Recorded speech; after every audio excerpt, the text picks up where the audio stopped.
അസ്സലാമു അലൈക്കും വറഹ്മത്തുള്ളാഹി തആല വബറകാത്ത്.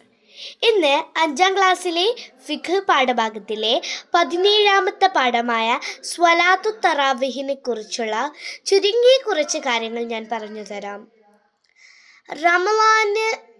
റമളാനിലെ എല്ലാ രാത്രിയിലും നമ്മൾ പ്രത്യേകമായിട്ട് നിർവഹിക്കുന്ന ഒരു നിസ്കാരമാണ് തറാവീഹ് നിസ്കാരം. അത് 20 റക്അത്തുണ്ട്. ഇശാ നിസ്കരിച്ച ശേഷം സുബിഹി ബാങ്ക് വരെയാണ് അതിൻ്റെ സമയമെന്ന് പറയുന്നത്. എല്ലാ ഈ 2 റക്അത്തുകളിലും നമ്മൾ സലാം വീട്ടണം. ആ സലാം വീട്ടൽ നമുക്ക് നിർബന്ധവുമാണ്.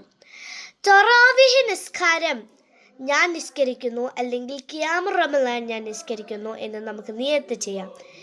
ഖിയാമുർ റമളാൻ എന്ന് വെച്ചാൽ തറാവീഹ് നിസ്കാരത്തിൻ്റെ മറ്റൊരു പേരാണ് ഖിയാമുർ റമളാൻ.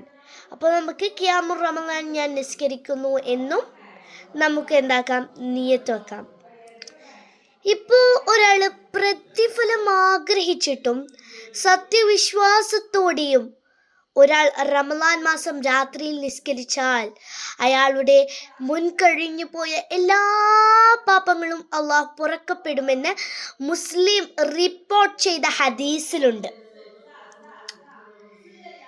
ഇബ്നു അബ്ബാസ് റളിയല്ലാഹു അൻഹുമ പറയുന്നു, അന്ന നബി സല്ലല്ലാഹു അലൈഹി വസല്ലം കാന യുസല്ലി ഫീ റമളാനി 20 റക്അത്തൻ സിവൽ വിത്ർ. നിശ്ചയം നബി സല്ലല്ലാഹു അലൈഹി വസല്ലമ റമളാനിലെ വിത്ർ കൂടാതെ 20 റക്അത്തും നിസ്കരിക്കുന്നവനായിരുന്നു. റമളാനിലെ ലാസ്റ്റത്തെ വിത്ർ ഉണ്ടാവുമല്ലോ, ആ വിത്ർ നിസ്കാരം കൂടാതെ 20 റക്അത്ത് നിസ്കരിക്കുന്ന ഒരാളായിരുന്നു നമ്മുടെ മുത്തു മുഹമ്മദ് മുസ്തഫ സല്ലല്ലാഹു അലൈഹി വസല്ലം. തറാവീഹ് നിസ്കാരത്തിലും റമളാനിൻ്റെ വിത്ർ നിസ്കാരത്തിലും എല്ലാ തറാവീഹ് നിസ്കാരത്തിലും റമളാനിലെ വിത്റിലും നമുക്ക് ജമാഅത്ത് സുന്നത്താണ്. അപ്പോൾ സുന്നത്തിനെ വെറുതെ നമ്മൾ കളയണ്ട.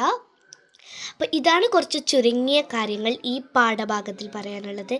ഈ പാഠം ഭയങ്കര ഇമ്പോർട്ടൻ്റ് ആണ്. അതിൻ്റെ ഹദീസും എല്ലാം ഭയങ്കര ഇമ്പോർട്ടൻ്റ് ആണ്. തിരിച്ചും മറിച്ചെല്ലാം ചോദ്യങ്ങൾ വരും. ഇനി വീണ്ടും കാണാം. അസ്സലാമു അലൈക്കും.